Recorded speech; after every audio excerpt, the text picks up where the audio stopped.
The mast of a sailing vessel is a tall spar or arrangement of spars, erected more or less vertically on the center line of a ship boat. Its purposes include carrying sail, spars, and derricks, and giving necessary height to a navigation light, lookout position, signal yard, control position, radio aerial or signal lamp. Large ships have several masts, with the size and configuration depending on the style of ship. Nearly all sailing masts are guide masts. Until the mid-19th century, all vessels' masts were made of wood formed from a single or several pieces of timber which typically consisted of the trunk of a conifer tree. For the 16th century, vessels were often built of a size requiring masts taller and thicker than could be made from single tree trunks. On these larger vessels, to achieve the required height, the masts were built from up to 4 sections, known in order of rising height above the decks as the lower top, top-gallant and royal masts. Giving the lower sections sufficient thickness necessitated building them up from separate pieces of wood. Such a section was known as a made mast, as opposed to sections formed from single pieces of timber, which were known as pole masts. Nomenclature. In a 3-masted, square sail-carrying ship, the masts, given the standard names in boat as stern order, are sprit topmast, a small mast set on the end of the bowsprit, not usually counted as a mast. However, when identifying a ship as 2-masted or 3-masted, foremast, the mast nearest the bow, or the mast forward of the main mast sections, foremast lower, foretopmast, foretop-gallant mast, mainmast, the tallest mast, usually located near the center of the ship's sections, mainmast lower, maintopmast, maintop-gallant mast, royal mast, mizzenmast, the third mast, or the mast immediately after the main mast, typically shorter than the foremast sections, mizzenmast lower, mizzentopmast, mizzentop-gallant mast. Some names given to masts in ships carrying other types of rig are Bonaventure mizzen, the 4th mast on larger 16th-century galleons, typically lateen-rigged and shorter than the main mizzen. Jigger mast, typically, where it is the shortest, the aftmost mast on vessels with more than 3 masts. Sections: jigger mast lower, jigger topmast, jigger top-gallant mast. Most types of vessels with 2 masts are supposed to have a main mast and a smaller mizzen mast, although both brigs and 2-masted schooners carry a foremast and a main mast instead. On a 2-masted vessel with the main mast forward and a much smaller second mast, such as a ketch, or particularly a yawl, the terms mizzen and jigger are synonymous. Although 2-masted schooners may be provided with masts of identical size, the aftmost is still referred to as the main mast, and normally has the larger course.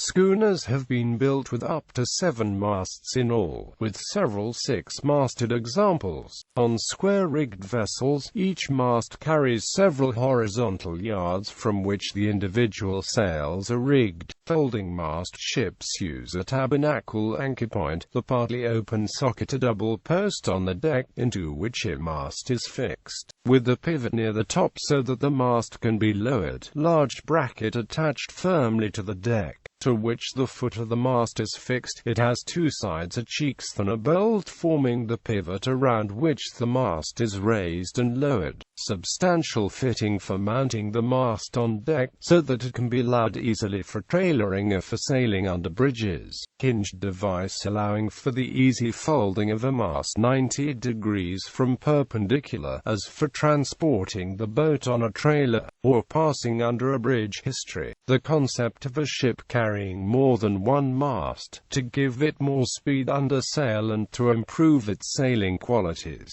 evolved in northern Mediterranean waters. The earliest foremast has been identified on an Etruscan pyxis from Caere, Italy, dating to the mid-7th century BC. A warship with a furled mainsail is engaging an enemy vessel, deploying a foresail. A 2-masted merchant vessel with a sizable foresail rigged on a slightly inclined foremast is depicted in an Etruscan tomb painting from 475 to 450 BC. An Artemen almost the same size as the galley's mainsail can be found on a Corinthian crater as early as the late 6th century BC. Apart from that, Greek longships are uniformly shown without it until the 4th century BC. The foremast became fairly common on Roman galleys, where, inclined at an angle of 45 degrees, it was more akin to a bowsprit, and the foresail set on it, reduced in size, seems to be used rather as an aid to steering than for propulsion. While most of the ancient evidence is iconographic, the existence of foremasts can also be deduced archaeologically from slots in foremast feet located too close to the prow for a mainsail. Artemen, along with mainsail and topsail, developed into the standard rig of seagoing vessels in imperial times, complemented by a mizzen on the largest freighters.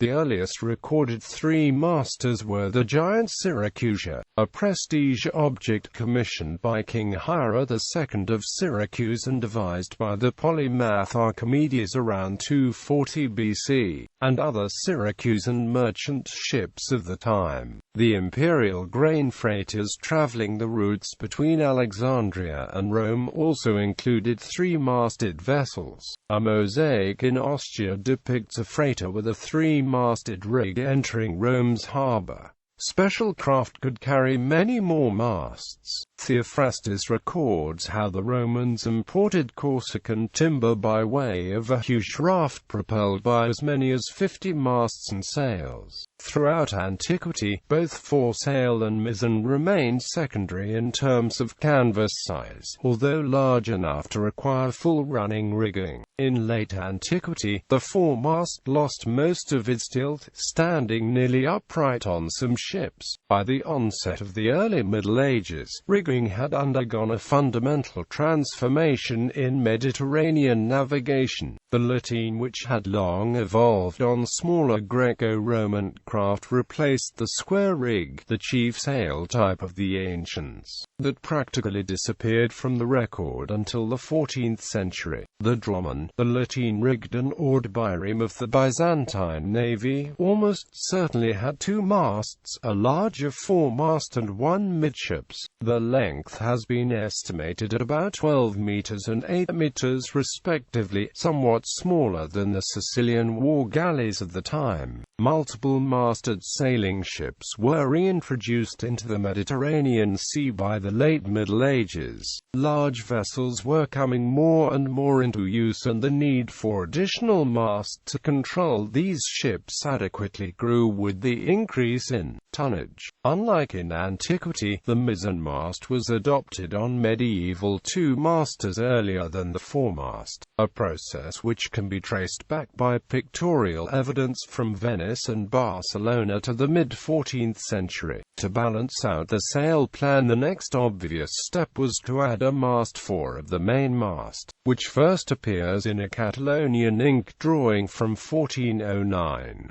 With the three-masted ship established, propelled by square rig and lateen, and guided by the pintle and gudgeon rider, all advanced ship design technology necessary for the great transoceanic voyages was in place by the beginning of the 15th century.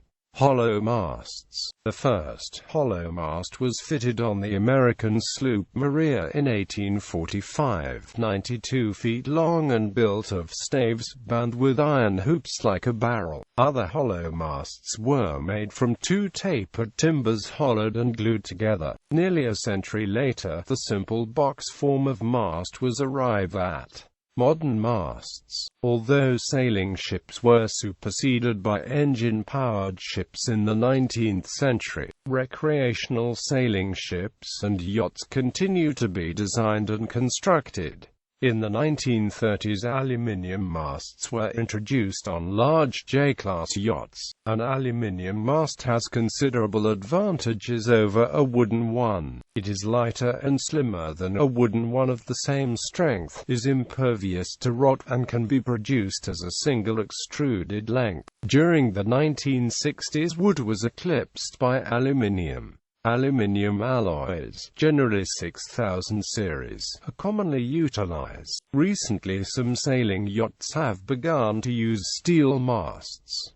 Whilst somewhat heavier than aluminium, steel has its own set of advantages. It is significantly cheaper, and a steel mast of an equivalent strength can be smaller in diameter than an aluminium mast, allowing less turbulence and a better airflow onto the sail. For the mid-1990s, racing yachts introduced the use of carbon fiber and other composite materials to construct masts with even better strength-to-weight ratios. Carbon fiber masts could also be constructed with more precisely engineered aerodynamic profiles. Modern masts form the leading edge of a sail's airfoil and tend to have a teardrop-shaped cross-section. On smaller racing yachts and catamarans, the mast rotates to the optimum angle for the sail's airfoil. If the mast has a long, thin cross-section and makes up a significant area of the airfoil,